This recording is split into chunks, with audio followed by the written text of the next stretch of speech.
Hey, what's up, guys? Welcome back to the Boyos Discuss, the podcast where we pick a topic and then shoot the shit about it for a while.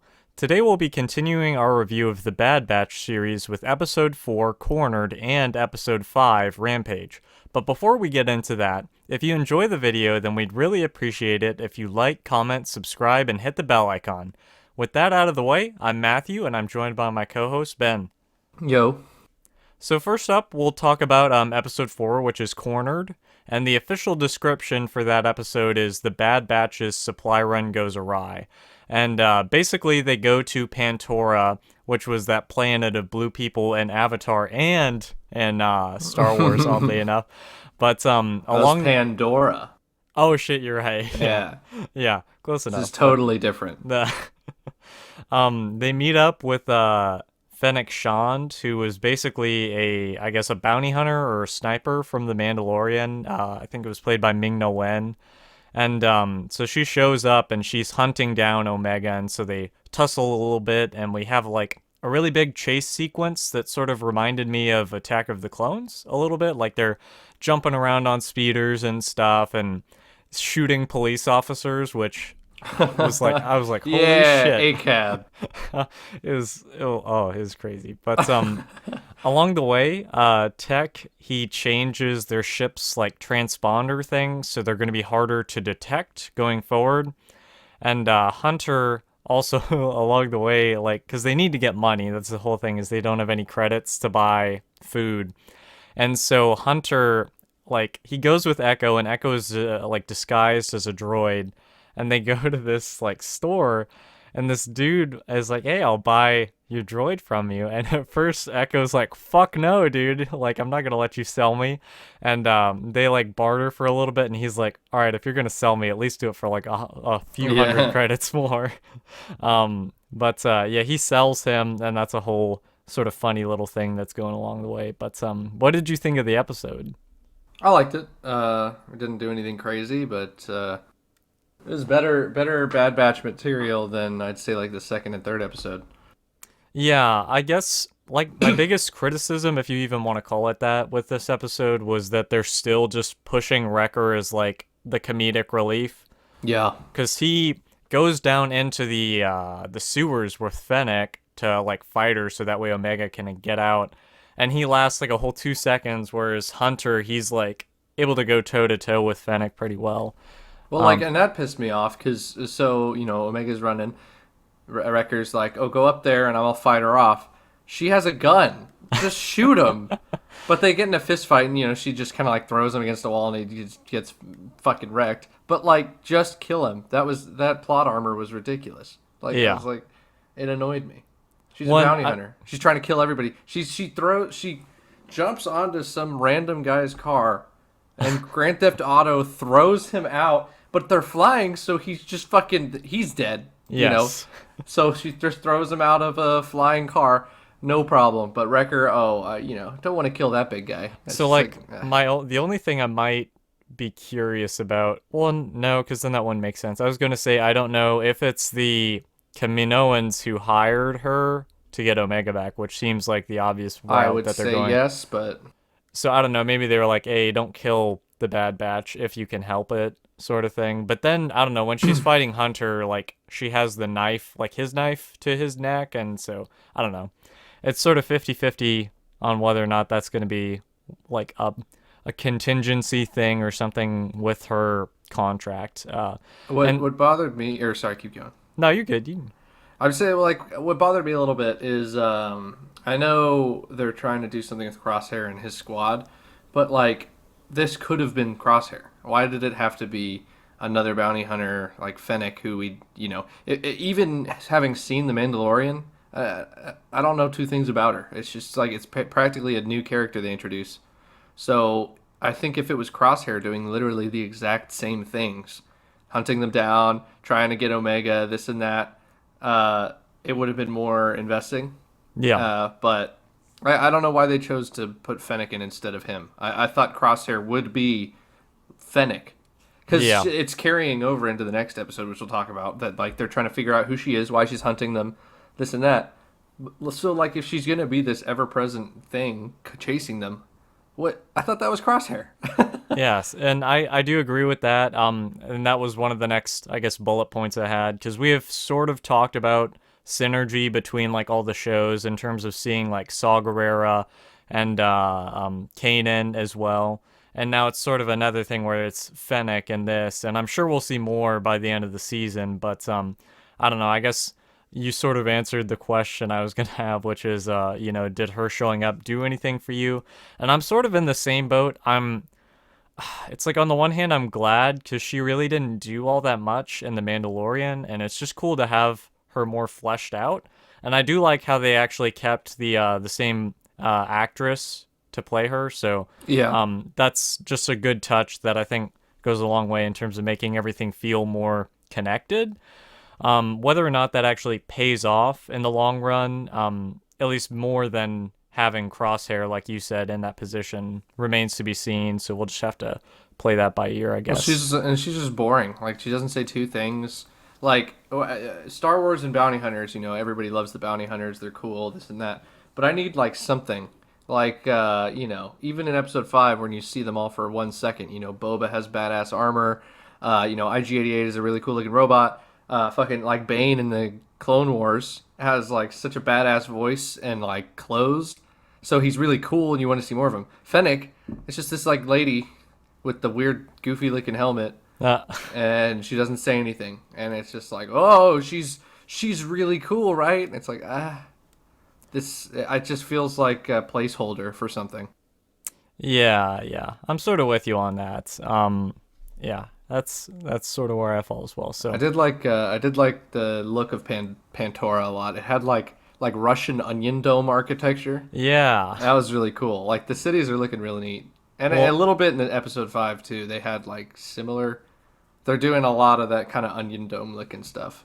do you remember the I guess the George Lucas cameo in episode 3, Revenge of the Sith? When he's like a diplomat. Yeah, he's the blue dude. So Yeah. he's a Pantoran. So that was it's Oh. sort of neat to finally see the planet that he was from, because there was a whole thing like it was like his daughter got kidnapped or something in the Clone Wars, and there Yep. was like a whole On I like don't an know ice planet. yeah, and they Yeah, I went remember that. there, and that brings us into our next, I guess, bullet point, which is according to people on Reddit. I probably should have done a little bit of more research on this, but there's a continuity error that Redditors came across, and that's basically that the moon that they went to in the Clone Wars, that ice moon, like you were saying, was bigger than Pantora in the Clone Wars TV show, despite the fact that it was a moon, which I don't really understand how that classification works. Yeah, wouldn't that But make that the moon? yeah, so but I think it's because it rotates around Pantora, but that doesn't make any sense either. But in Huh. this, they like switched it around, or they did something weird where it's like different like positions, I guess, or like they referred to Pantora as a planet and it's actually the moon. It was something weird like that. In any case, it's just a little continuity thing that is sort of surprising, since they really shifted over to this like everything is canon no matter what, and like we have all these people doing all this research and stuff, and it all has to fit together correctly. And then, so in this episode and the next one as well, which we'll get to, there are two, I think more so in the next episode, not inconsequential errors that they made, but, you know. I did like. There was one time where Fennec got personality, and I liked it. Where like at the end of the episode, the Bad Batch, so they land their plane in a hangar, and they're trying not to be tracked, so they like have to bribe the dock worker guy or and he's shady, and they bribe him, and then he calls Fennec and is like, "Hey, guess who's here?" But at the end, they're taking off and leaving, and that same guy is like, "No, wait, don't go. She hasn't. I need my money. She didn't actually get Omega, and I'm not gonna get paid, or blah blah blah." And then Fennec shows up, and he's like, "I tried to stop them," and you'd think that it'd be like, "Ooh, she's evil, so she's gonna kill him for no reason." And I was expecting that, but she just like threw him a little extra money and was like, "Tell me if they come back." I was like, "Yeah, nice. That's how you would do business." So I appreciated that. Yeah, I thought that was good as well. Yeah. Were there any other thoughts you had on the episode before we sort of move on from there? Uh, nah. Yeah. I mean, well, actually, there's so Wrecker meets Omega in the sewers Yeah. while she's getting chased by Fennec, and he goes, "Quick, climb up this ladder," and it goes to like The roof, a yeah. spire that's dangling over the street, and there's no escape from it. And instead, where the fuck did Wrecker come from? He ran down the sewer, obviously, to the ship. Why just why not be like, keep going down the sewer, idiot, Well, yeah, and you'll and get to the ship. they really didn't do a good job of like, I guess, showing where he came from. So I just assumed he had come from that Right. ladder, you know? Because well, Or and then that's why something. he was like, "Hey, go up there and get out." Yeah, the fucking moron. I hate Wrecker. I hate him. Yeah. Well, and then there's the whole thing with Omega like chasing after those little dog things and the carts. Do you remember that? Because Oh yeah. she has the little doll and she's petting the doggos. She's a dumb kid. Yeah. Omega's annoying me. She like started pretty good, and more and more she's kind of annoying me. Yeah. I'm sort of with you on that. Like, I don't know, with the Mandalorian you had you know, with the baby gets into trouble, but it's a baby. So And you it doesn't kind of talk. yeah, and it doesn't talk, so you're like, okay, that's, you know, that's fine. But with this, it's like, come on. They just Yeah. tell you not to get involved, and then you And just, her voice is just kind of off. It sounds like an adult voice trying to be a yeah, kid. yeah, yeah. All right, well, with that, we'll go on to the next episode, which is episode 5, Rampage. And the official description for that is the Bad Batch strike a deal to take on a mission. And they agreed to rescue a kid from some slavers in exchange for credits and information on Fennec. They confront the slavers, and it turns out they're actually supposed to rescue a baby rancor instead of just a little kid. So, after some shenanigans and some fights with these slavers, they succeed, and it turns out the buyer of the rancor is none other than Jabba's right-hand man, Bib Fortuna. And in the end, all they're really able to find out about Fennec is her name and that she's super dangerous, and they don't know who hired her. So basically, So it's nothing. useless. Yeah. Yeah. And I mean, granted, you know, they meet Sid, and I guess that's like a thing, gonna be a thing going forward. Kind of like, do you remember Roz in Star Wars Bounty Hunter? She was Yeah, I like love Ross. Boba's or Jango's contact sort of Yeah. thing. I don't know. That's sort of the vibe I'm getting, just in terms of being like the middleman for odd jobs and stuff like that. But I could see her betraying them. I don't know. Like it's sort of like the ending was weird. Like she's like, I'm good at keeping secrets, and then it just ends with Hunter Yeah, like I don't know why they're trusting this angrily, lady. you know, staring at her. I don't know. Like and granted, you know, it's a weird thing where we don't know if because like she was a Jedi like contact or whatever. For all we know, she actually like betrayed the Jedi or Right. something. And so I don't know. That could be something that they do in the future, and that'd be sort of cool if they have to figure that out. But what did you think of the episode? Uh, it was fine. I don't hate any of these episodes. They're all just pretty like meh. Once in a while they do something really cool. This episode didn't have any super big high, but it wasn't bad. Yeah, I think just for me, like the context that they kind of built on as far as the slavers go, because if you watched Clone Wars, then Mm-hmm. you'll remember the like slavers in this are those Zygerians who are like cat people, and they had like this whole slaving empire that basically got shut down during the Clone Wars, and I think an arc that they had or something. Yeah, it was But awesome. Like, and they put Anakin on that mission, and he had like fucking rage from remembering yeah, being a slave, and he like wants to murder them all. It's great. That was fantastic. So seeing them again was like, oh, neat. They were yeah, fine. it was. I just think it was a cool world building thing because they kind of allude to this in Solo, a Star Wars story, where it's like there are slaves in the galaxy in that movie, and I think just in general after the Empire is formed, like they make it legal again, and so it's just sort of interesting for you know, Echo to be like, dude, slavery's illegal. Like, what the fuck are y'all doing? And they're like, not in the Empire, bitch. Yeah. See, I don't know. I had a whole bullet point here kind of dedicated to like what I sort of wish they would have done with that. Because I don't know, just there's something oddly sort of similar in terms of like the clones are slaves in a sense. And I sort of wish that they had done like a few episode arc of like go to Zygeria or whatever the planet was that they were on, the Zygerians, and they have like started to really rebuild their slaving empire and have them get captured and then have like a few episode arc or something of them escaping and then leading like an uprising of the slaves and then being like, oh shit, we were sort of slaves when we were serving the Republic too. And Mm-hmm. then being like, that being a catalyst, I guess, for them to be like, we need to go back to Camino and fucking free our brothers because like now they're serving the Empire. So I don't know. That would have been something sort of cool. And then that could have potentially led into like a clone uprising that then just gets snuffed out. But Yeah, I like that a lot. yeah. So I guess to go as far as the continuity errors, the rancor that they have in this is named Muchi, and it's a female adolescent rancor. And one of the writers of this show established on like a Twitter thread or something that the rancor in this episode is the one in Return of the Jedi. However, that contradicts one of the first canon novels after Disney bought Lucasfilm that established that Jabba's rancor is a male named Patissa. So that's yet another, I guess, oversight, or maybe they just didn't really talk amongst themselves about that, or it could be that Muchi is the mother of Patissa, so we don't really know.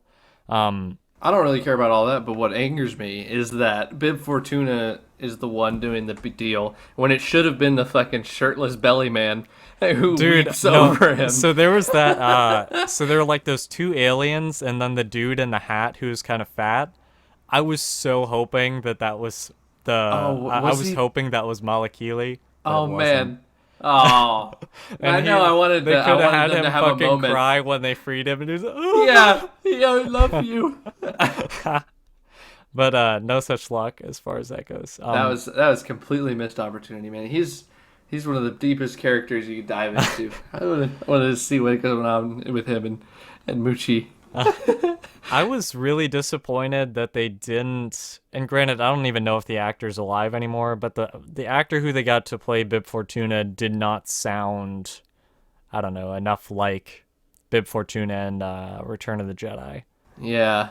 Like he just didn't sound as like slimy and sort of like cunning, I guess. But for all I know, the actor who played him is no longer living, so They do this thing where halfway through the episode, like the Bad Batch get put on the mission to rescue the Rancor without knowing they're going for the Rancor, and Sid, like it cuts to Sid doing a video call with Bib Fortuna, but they hide him like they're being sneaky about who it is. I And it's immediately like, knew who it was. right, I did too. Duh, he's got Yeah. a tentacle head. Yeah. And And how so, his tentacle is like Right. across his neck or whatever. That's so like, either you immediately recognize him because you know Star Wars, or you don't recognize him because you don't know Star Wars. So when they reveal him, you're still like, who?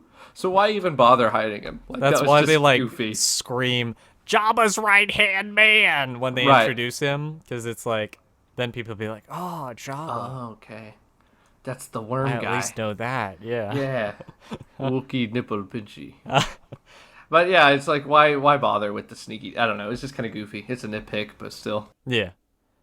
So I don't know. The other thing I wanted to talk about, and we briefly touched on it, is the past few episodes they haven't really moved the plot forward at all. Do you foresee that like being changed anytime soon? Like, do you think we're actually going to get anything? And because like my fear is that this is going to be like the Mandalorian season 1, where we have like a bunch of episodes in the middle, and then it's really only like the first few episodes and like the last two that they actually really do anything as far as the story goes. I love Dave Filoni to death. He's rescuing Star Wars. I trust him, but he does this where he sets up such cool shit, and then they meander for like a huge chunk of this space, and you're like, man, this show isn't like an infinite well. Like you're in a contained show. Why not just give us the meat? Like why give us these little pocket adventures that don't do anything?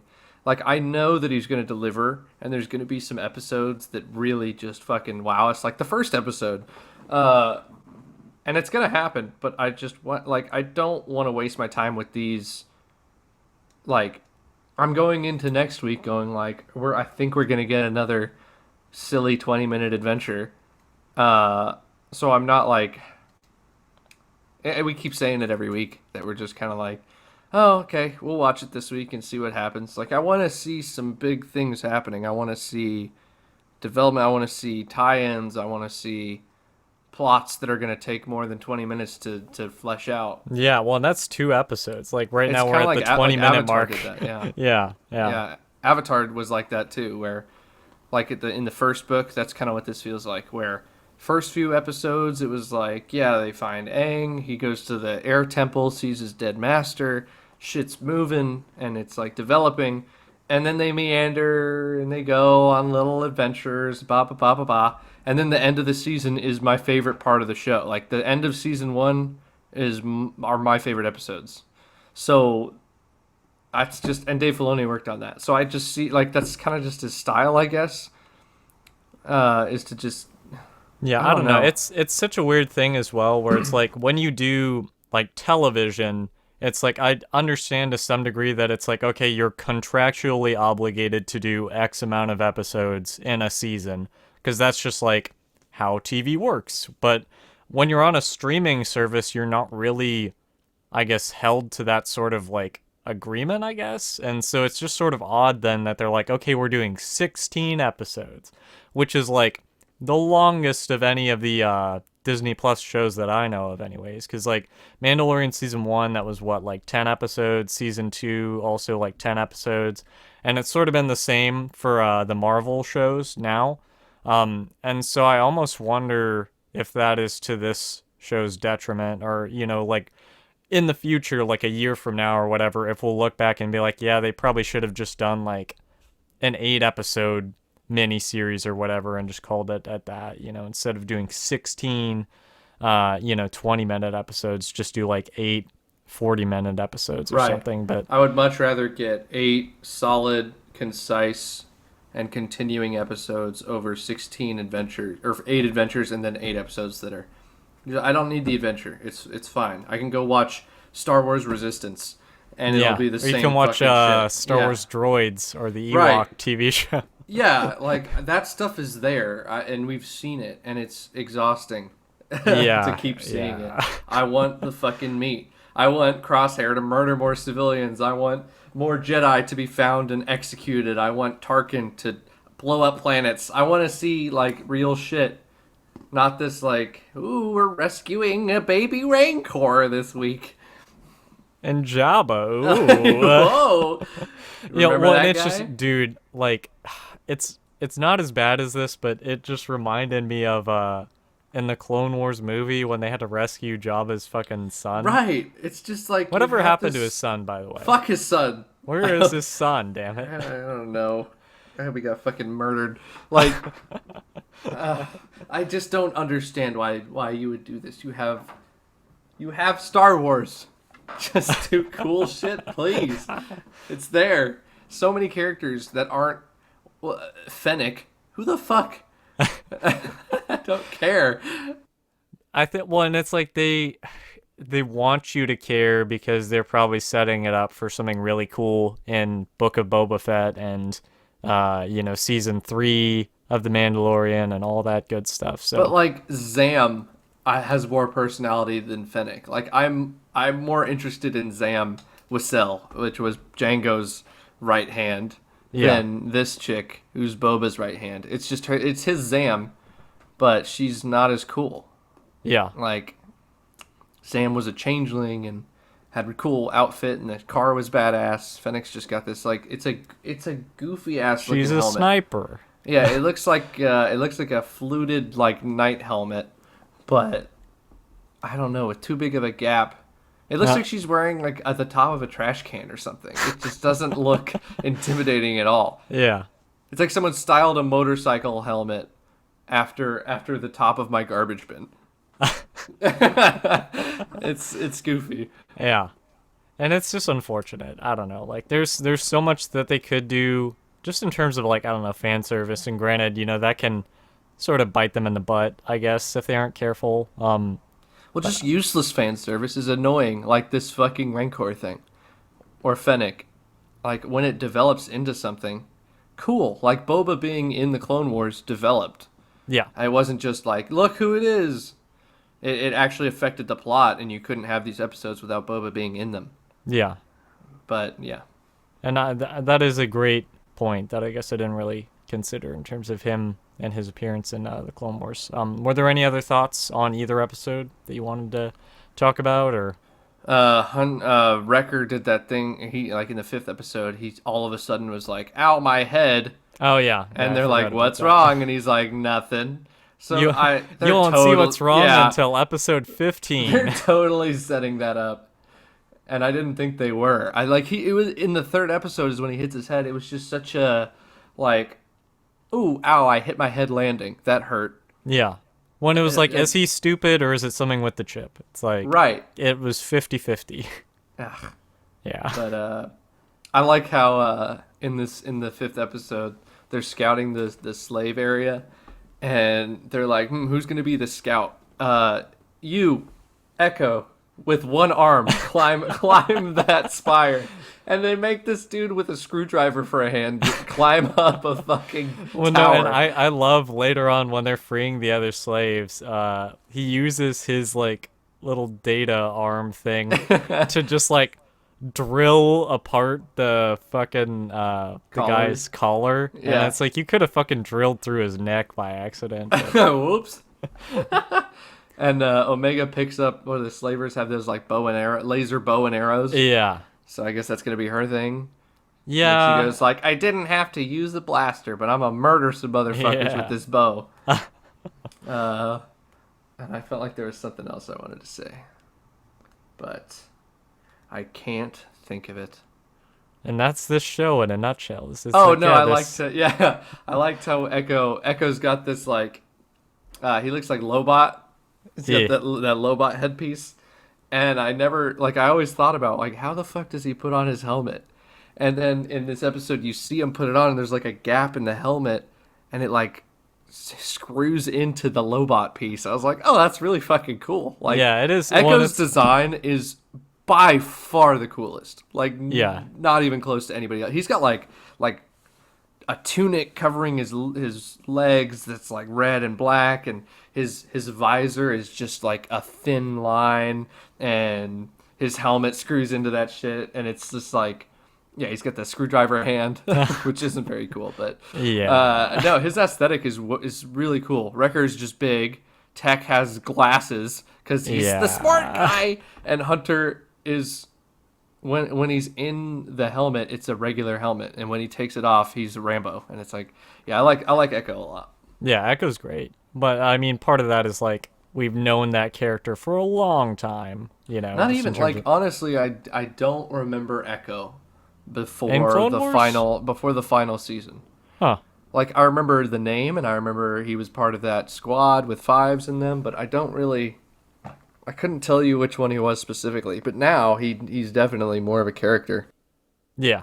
Oh yeah, for sure. All right, so I guess with that, that's going to wrap things up for the episode. We'll be continuing our Bad Batch reviews, but the jury is still out on if we're going to do an episode per week or if we're going to, I guess, continue doing two, every 2 weeks. So if you enjoyed the episode, we'd really appreciate it if you like, comment, subscribe, and hit the bell icon. Till next time. See you around.